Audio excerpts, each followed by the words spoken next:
Magandang araw mga hotspot builder. So ito ngayon yung isa pa nating tutorial para naman to sa paano gamitin o paano mag-set ng rates at saka yung ah, ating income reports na paano siya gamitin. So dito punta lang tayo sa hotspot. So dito sa side menu, then punta naman tayo dyan sa my coin setting. So, dito sa coin setting, meron tayong makikita dyan na itong multi-bendo rates. So, ginagamit lang ito pagka naggagamit tayo ng sub-bendo. So, dito pwede natin i-set up ang rates per sub-bendo. Yung main bendo, tsaka sub-bendo, pwede natin baguhin yung mga rates, no? So, by default, lahat ng sub-bendo, ginagamit niya yung main rates. Unless, babaguhin natin yung rates ng sub-bendo. So, doon lang siya mahiwalay na ang kanyang rates. So, let's say dito sa isang sub-bendo na to, sa 22. So, kaparehas lang siya ng rates ng main. Kapag binago ko isa dito, so, hiwalay na siya. Hindi na siya kaparehas ng galing dito sa main rates. So, halos same lang naman sila. Nag-iba lang kung gusto mo lang baguhin yung per sub-bendo, no? Pero yung mga option dito, pare-parehas lang. So, dito naman sa voucher na to, yan yung may nakasulat na voucher. Unless kung gusto nyong tanggalin yung option para makabili ang client nyo ng voucher gamit yung coins. So, kasi by default, no, hindi yan naka-check. Tignan natin dito. So, kung sakaling mag-buy access ako, tapos, ito yung ito yung sample ko lang na board, no, na switch lang ginamit ko para i-simulate lang niya yung hulog ng coins. Okay. So, meron siya ng 1 credit. Makikita nyo, meron dito, switch to voucher. Yan, nakasulat dyan. Kapag tinap po yan, mag-iiba yung button. Nakalagay na ngayon, buy voucher. So, pag tinap ko na tong voucher na to, imbis na mag-load sa kanya yung time, naging voucher. So, pwede yan i-copy ng user or i-download. No? Kung sakaling gagamitin ng iba.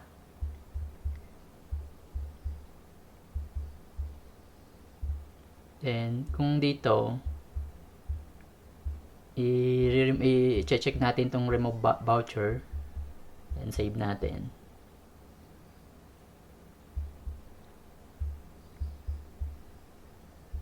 Then, check uli natin sa ating portal. Kapag nag-buy access ako, siguro ako. Wala na yung ditong option na pwede nilang i-convert sa voucher yung yung coins nila.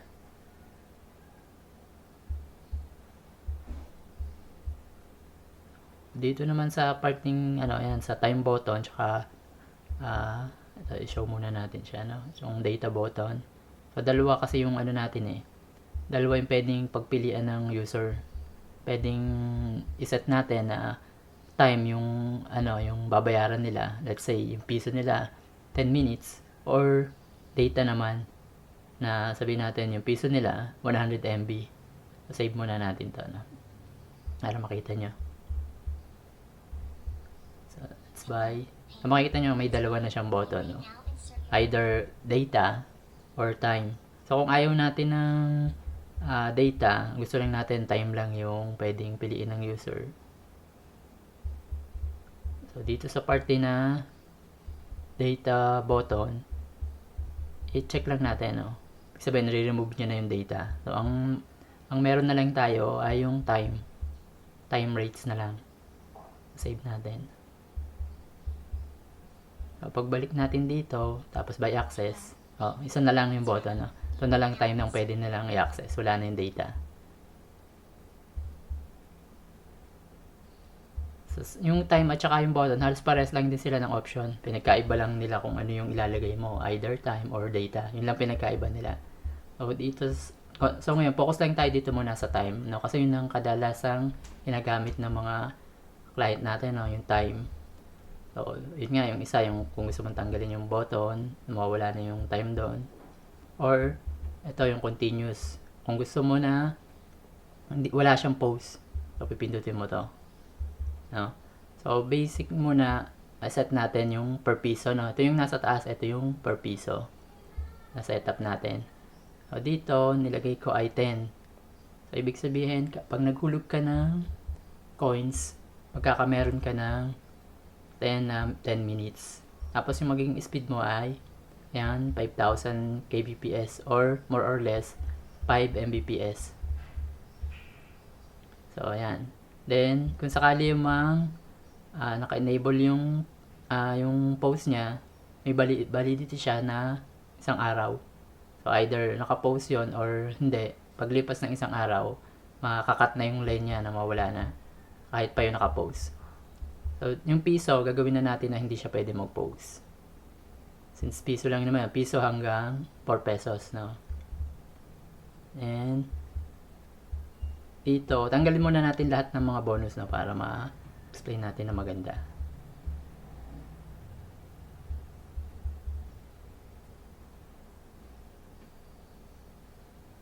Yung pagtanggal, yung minus lang dito na nakalagay na red. So, para siya ma-delete. Then, tingnan natin yung preview. Meron din tayong preview rates dito. So, ito yung red lang yung binago natin, no, yung time rate. Kaya makikita nyo, nakalagay doon, 1 peso. Ibig sabihin, plus 10 daw siya. Magpa-plus 10 minutes kada 1 peso at walang post. So, save natin para makita natin sa actual.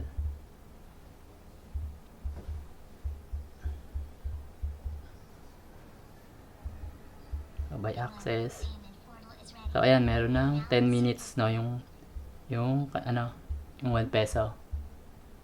So, maglagay tayo so, 20 minutes, so plus 10 minutes, no, tapos pag 3 pesos, so plus 10 na naman, kaya 30 minutes, tapos 40 minutes, 50 minutes, and isang oras, yung 6 pesos. Sabay na natin to.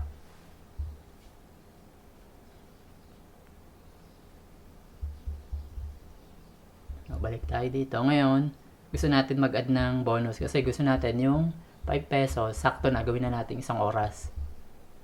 So, ito lang, click lang natin yung add bonus. Then, may explain ko sa inyo itong accumulative bonus, no? Dalawa yun eh. Isang accumulative, tsaka isang fixed bonus. Pero ngayon, dito lang tayo sa accumulative muna. Mamaya na natin siya explain, no? Tapos, ilalagay natin dito yung value na gusto natin dun mag-match sa bonus, no? Ang gusto ko pag umabot na siya sa 5, pag 5 pesos na, tapos pabaguhin ko yung time, magiging isang oras na.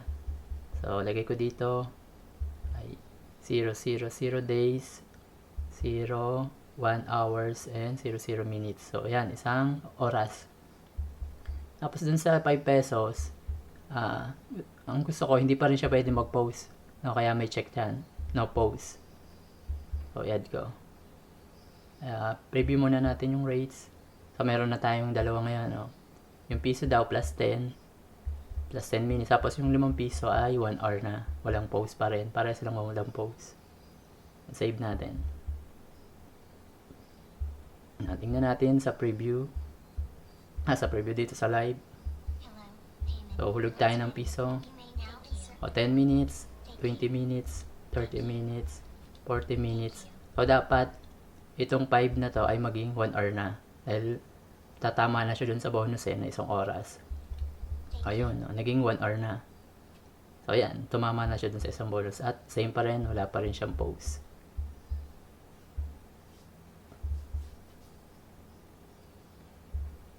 And balik tayo. Ngayon, mag-a-add pa ako ng isang bonus naman. Gusto ko 10 pesos. Siguro mga 3 hours ilalagay ko. Pero, pwede na silang mag-post. So, same pa rin, accumulative pa rin. Lalagay ko ay 10 pesos. At ngayon, paguhin ko na to ng 3 hours. 0, 3, 0, 0. No? Ngayon, gusto ko pwede na siya mag-post after nang makapaghulog siya ng 10 pesos. No? Pag 10 pesos na, pwede na. So, ayan, i-uncheck ko na itong no post. Then, dahil uncheck ko na siya, meron na siya, pwede ka na maglagay ngayon ng validity.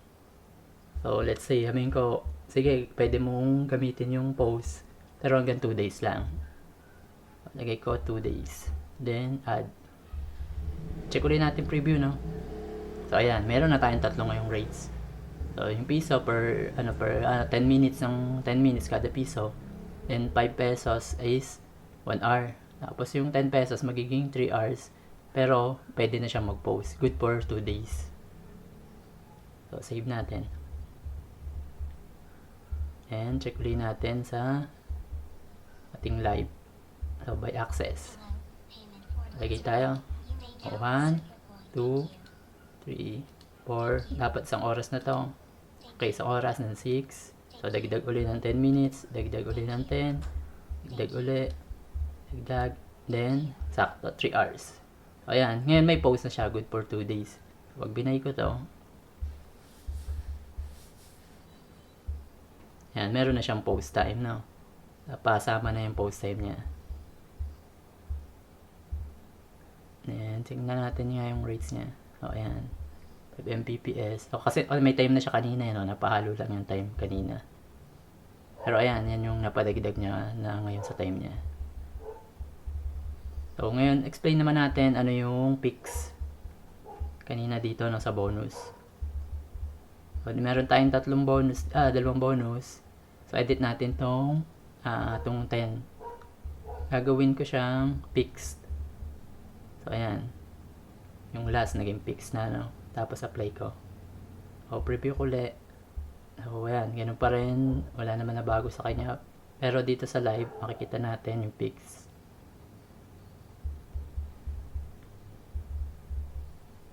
So, hulog tayo. O, 1, 2, 3, 30 minutes, 40, 1 hour, 6, 7, 8, 9, and then 3 hours. Ngayon, pag naghulog pa ako, makikita nyo, hindi na siya nadadagdagan. Nag-fix na siya doon. Hindi siya, unless may isa pa kayong bonus na kasunod nito, doon lang siya tatama. Pero dahil naka-fix nga, yung mga piso-piso niya, bali wala na. No? And kung i-buy natin yan, ibabay ko yan to.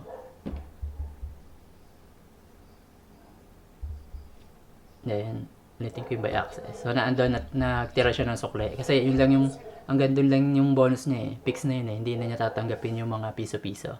So, ganun lang yung pagkakaiba ng fix na button. Kung gusto nyo kasi ng paghulog niya ng hanggang 5 pesos, ayaw nyo na ng piso-piso, gusto nyo fix na lang, 10, 20, 30. So, pwede yon. Hindi na niya kukunin yung mga putal. So, ayan. Ganun lang yung set natin ng bonus. So, dito, so, yun na. Kung sakali man na gusto nyo lang ibalik yung dati na nahirapan ko i-set up, gusto nyo ibalik yung default niya, meron tayo ditong rates template. Ayan. So, dalawang klase yan. Yung isa nga yung fixed, tsaka yung accumulated o yung dinadagdag yung bawat piso. So, ito yung pinaka-default natin, yung dinadagdag bawat piso, yung accumulated. So, apply lang natin. Babalik na uli yung mga rates. Nandiyan na. So, save natin. Or preview. O, yun. Nandito na uli. Kaso mga walang post. So, no, i-edit nyo na lang yung bawat isa. Yun yung meron ditong lapis na nakalagay. So, ayan, no. I-uncheck nyo lang to. Ayan, para may post na. So, lahat lalagyan natin ng may post. Ganun lang kabilis ang pag-edit dito. At pag tatanggal din kung gusto nyo tanggalin yung rates o baguhin yung rates or edit yan, ganun lang. Save na natin. So, yan na yung yan na ang default niyan. Balik na siya sa dati. Natin yung rates. So, ayan, no. Ayan na, di ba? So, ngayon naman, check natin kung paano yung ating income reports. Balik lang tayo dito sa may side menu. Then, hotspot pa rin. Then, income reports. Yan, mababasa nyo may income reports dyan. So, punta tayo dyan. Then, dito, meron ulit siyang drop down na pwede nyo malaman kung yung lahat ba ng sub-bendo o kasama yung main or per bendo lang o itong main bendo or yung mga sub-bendo. Pwede nyo ma-filter yung magiging rates para makita nyo bawat kinita ng sub-bendo or makita lahat. So, dito, makikita nyo yung graph. Dito po muna pala meron siyang date. So, by default, 1 month yan. 30 days. Simula ngayon, pabalik. O, last month, naka-record. Yung hanggang ngayon, hanggang last month, no? Tapos, pwede mong baguhin naman dito. May date naman yan, no? Kung anong range yung gusto mo. Kung simula ngayon hanggang 1 week lang, o yun, pwedeng ganon. Pero kahit di mo na baguhin, by default, 1 month, kita mo na lahat. Yung dots lang to, no, yung per day, para makita mo, so kailangan itap mo yung dots sobrang liit naman, no. So kailangan, mas maganda kung i-landscape mo. Yan, landscape. Then, i-zoom mo lang yung dots, tapos itap mo lang, yun. Ito yung, ayan yung para sa March 4. Ito yung March 5 o 10 daw. And March 7. So, yun yung bawat araw, makikita mo na dito. Ganun mo lang, ganun kadali lang. Tapos yung ngayon, latest. So, ganun lang siya kadali. Yan, pumasok na yung testing natin na yun. Nandiyan na. Makita mo na agad yung kinita ng araw na to. 87 pesos daw ang kinita. Yan, unsubuli natin. Nandito naman sa baba, nandito din yung report na kung naka-enable yung data, kung ilan ba yung kung pumasok na income doon sa data lang, at kung ilan naman yung pumasok doon sa time. Then sa baba, yung total ng lahat ng data at saka ng time. For for range nito. But nakalagay dito 30 days So total yan ng 30 days. And dito sa baba, may makikita nyo na may 165 pa raw na hindi nagagamit na coins. So pag kinlik mo to, ibig sabihin yan, merong user na meron pa siyang natitirang coins, hindi pa nagagamit. So, ito sa sample natin, ito yung may 10 pesos. Ito yung kanina nating tinesting, itong cellphone na to. So, meron pa siyang 10 pesos. At itong isa, siguro, ito testing ko rin to na. Pero magkakameron talaga yun minsan ng wala na yung user. Kasi minsan, baka dumayo lang doon sa lugar, tapos naghulog siya. Tapos may tira pa siyang coins, hindi nagamit. Tapos umalis na siya doon. Hanggang sa na-expired na. So, makikita nyo pa rin yung record dyan. Yan, pwede nyo na yan tanggalin. Sakali man di na talaga babalik doon. 1 month na, nandiyan pa rin. So, dito lang, yung dollar sign. Yan, tapos yan. Baguhin nyo lang, lagay nyo lang 0. Yan. Okay na yun. Or kung meron kayong user na, gusto nyo bigyan ng extra coin, pin nyo lang siya dyan sa, basta guest. Ito yung mga user kasi na nakakonect pero wala pa silang access. Hanapin nyo lang yung MAC address niya dyan. Tapos yan, pwede nyo bigyan ng coins or manually bigyan ng access. So, saan ba tayo? Doon balik tayo sa rates. Sa income reports. So, dito naman sa parting download ng daily data tsaka raw data. Ito yung kung gusto nyo kasing i-record siya sa Excel, gusto nyo kasi i-print, para sa reporting nyo or i-record sa Excel, pwede nyo itong i-download. Itong lahat ng graph na to, yung lahat ng data niya sa 30 days na nakaset. Per day, madadownload nyo yung per day or yung raw data, yung bawat access ng bawat hulog ng user. Bawat buy button niya, bawat click niya ng buy button. So kung sa isang araw, yung isang user na yon 10 beses siya nag-avail ng internet, papiso-piso pero hiwa-hiwalay sa buong araw. So, dito sa raw data, yan, lalabas yon. Pwede nyong i-download yan para makuha yan at makapagawa kayo ng report.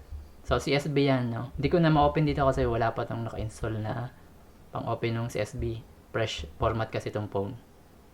Then, ito naman, yung clear reports.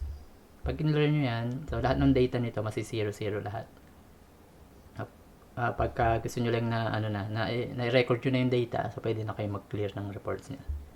So yan, ganun lang yung setup ng coin setting at saka sa income reports. So abangan nyo lang next naman natin yung powerful na system para sa voucher natin. Napaka-powerful ang voucher system nito. Kaya abangan nyo yun, saka yung pag-add din ng user manually, para yan dun sa pag may monthly kayo or meron kayong yung client na babagsakan nyo ng isang router siya, lalapagan ng router, tapos kayo na yung magsusupply, parang ISP ang dating sa inyo, Next itatakal natin yan, Okay, so hanggang ngayon, thank you ulit.